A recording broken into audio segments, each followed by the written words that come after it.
నమస్తే, welcome to Telugu రాజ్యం. మనతో పాటు కొంతమంది మాజీ సైనికులు ఉన్నారు. వారితో మాట్లాడే ప్రయత్నం చేద్దాం. వాళ్ళ సమస్యలు ఏంటి, ముఖ్యంగా వాళ్ళు బార్డర్లో కాపలాగా వస్తారు. ఇంట్లోనేమో ఇటు ఇల్లును అటు పొలాల్ని వదిలేసి వెళ్తారు. వాళ్ళ భూములు కబ్జా అవుతున్న పరిస్థితి ఇటీవల తెలుగు రాష్ట్రాల్లో ఇవే హాట్ టాప్గా మారిన పరిస్థితి. ఒకసారి మాట్లాడదాం వారితో. ఏంటండి, మీరేమో బార్డర్లో కాపలాగా వస్తారు, మీ భూమిని ఇంకోటి మీ ఇల్లుని ఎవరో కబ్జా చేస్తున్న పరిస్థితి, ఏం చెప్తారు దానికి? సార్ నమస్కారం అండి. తెలుగు రాజ్యం ఛానల్కి చాలా నమస్కారం. నా పేరు సుబ్దా మేదర్ పేస్వామి, రిటైర్డ్ ఇండియన్ ఆర్మీ, 40 సంవత్సరాలు ఆర్మీలో పనిచేశానండి.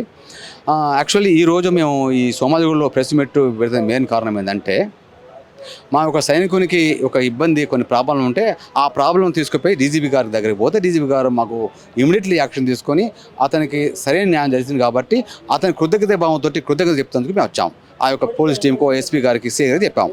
ఆ కృతజ్ఞత బాధ అయిపోయింది. అదేవిధంగా ఇంత దూరం వచ్చిన కదా, మేము ఎప్పటికీ ప్రెస్ మీట్ పెట్టే మాకు టైం లేదు, అంటే టైం ఉండగా మీరు రాము, ఎందుకు అనవసరంగా మేము ప్రెస్ మీట్ ఇంట్రెస్ట్ కూడా చూపెట్టాం. ఈ రోజు పెట్టేందుకు ఆ సమస్యతోటి కూడా మా యొక్క మాల్సిన సమస్యలు కొన్ని ఉన్నాయి కాబట్టి ఆ యొక్క గవర్నమెంట్ రూల్స్లో ఆల్రెడీ మేము తెచ్చాము. మా డైరెక్టర్ ద్వారా ఆ సమస్యలు కొన్ని పరిష్కారం కాలేదు కాబట్టి దాన్ని కూడా మన ఆదరణీయ రెస్పెక్టెడ్ ముఖ్యమంత్రిగా మేము రిక్వెస్ట్ చేసేదంటే మా సమస్య పరిష్కరిస్తారా అని చెప్పి మేము అది కూడా ఈ వీడియో నేర్చుకున్నామండి. ఏంటి సమస్యలు ఏంటి, అసలు మీకు ఏం కావాలి, మీ డిమాండ్లు ఏంటి? మా డిమాండ్లు ఏంటంటే సార్, మాజీ సైనికులకు వచ్చిన తర్వాత వాళ్ళకు ఒక 5 ఎకరాల ల్యాండ్ ఇవ్వాలని ఉన్నది సార్. చాలామంది దొరికింది ల్యాండ్. ఈ మధ్యన ఈ తెలంగాణ గవర్నమెంట్ సెపరేట్ అయిన తర్వాత ఆ యొక్క సిస్టమ్ బంద్ అయిపోయింది. చాలా తక్కువ ఎవరికి ఇవ్వలేదు నాకు తెలుసు, నా మట్టుకు అయితే. ఎందుకంటే నేను అప్పుడు ఆర్మీలో ఉంది కాబట్టి ఎక్కువ పట్టించుకోలేదు. మేము వచ్చిన తర్వాత చాలా మందికి లేదు. ఎందుకంటే చాలా మంది అడుగుతూ కూడా కలెక్టర్లు, డిస్ట్రిక్ట్ కలెక్టర్ కూడా మా దగ్గర ల్యాండ్ లేదండి అని చెప్పి అంటున్నారు. రెస్పెక్ట్ చెప్తున్నారు వాళ్ళు కూడా. అయితే మేము చెప్పేది అంటే సార్, ల్యాండ్ లేదు కదా, ల్యాండ్ లేనప్పుడు మా కనీసం ఒక 175 గజాల ల్యాండ్ మా దేశానికి ఇవ్వాలని మేము కోరుకున్నాము. అంతే, అది ఇస్తే చాలా సంతోషం. ఎందుకంటే మేము మీ దగ్గరికి ఒక పరిష్కారం ఒకటి కంప్లైంట్ రెస్పెక్ట్ అప్లికేషన్ ఇచ్చినప్పుడు దానికి సమాధానం మాకు కావాలి. అంతే, ఉందా ఇవ్వండి, లేకపోతే లేదు, చెప్పాలి కదా. ఇప్పుడు మీకోసం సైనిక కార్పొరేషన్ ఏర్పాటు చేయాలంటారా, బోర్డు ఏర్పాటు చేయాలంటారా? బోర్డు సార్, కార్పొరేషన్ అవసరం లేదు మాకు. పేద కార్పొరేషన్ దానికి సమయం పడితే 5 సంవత్సరాలు పడుతుంది. కార్పొరేషన్ కావాలంటే దానిలో మళ్ళీ కొట్లాట్లు, నేను చైర్మన్ అని వీడు వాళ్ళు ఆచరణ అవసరం లేదు సార్. మా దేశం సమస్యలను మీరు పరిష్కరించండి సార్.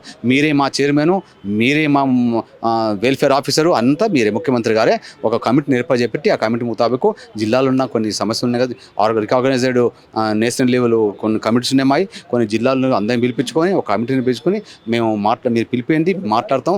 మా యొక్క ప్రాబ్లమ్స్ ఉన్న అప్లికేషన్ మీకు సబ్మిట్ చేస్తాం. అలా మీకు ఏవైతే వీలుంటో చేయండి, కానప్పుడు మేము ఊరుకుంటాం. ఏపీలో చంద్రబాబు నాయుడు కమిషన్ ఏర్పాటు చేశారుగా? చేశారు, తప్పనిసరి చేస్తారు. చాలా బ్రహ్మంగా నడుస్తుంది. అక్కడ వాళ్ళు ఐక్యతగా ఉన్నారు.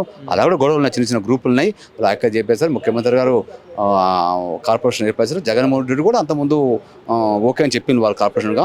అదేవిధంగా ముఖ్యమంత్రి ఏవైతే చేస్తారో ఆంధ్రలో, అదేవిధంగా మా ముఖ్యమంత్రి గారిని కూడా రిక్వెస్ట్ చేసింది రేవంత్ రెడ్డి గారు కూడా రిక్వెస్ట్ సార్, మీరు మా పరిశ్రమ చేస్తారు, మీ చేతుల పని పెద్ద ఏం కాదు. ఎందుకంటే మా యొక్క సైనిక బోర్డు, సైనిక వెల్ఫేర్ ఆఫీసర్ కూడా అతనికి అందులో పనిస్తుంది. హోమ్ మినిస్టర్ ఇప్పుడు ఆనంద్ చేతులు ఉంది కాబట్టి మేము కోరుకునేది రిక్వెస్ట్ ఏంటంటే, సమస్యలు సార్ మీ దగ్గర మా సమస్యలు మీ దగ్గర వస్తున్నాయా, వస్తలేవా, మీకు తెలుసా తెలీదా, అది మాకు తెలియదు. ఎందుకంటే ఆ మధ్యనే ఉండిపోతున్నాయి.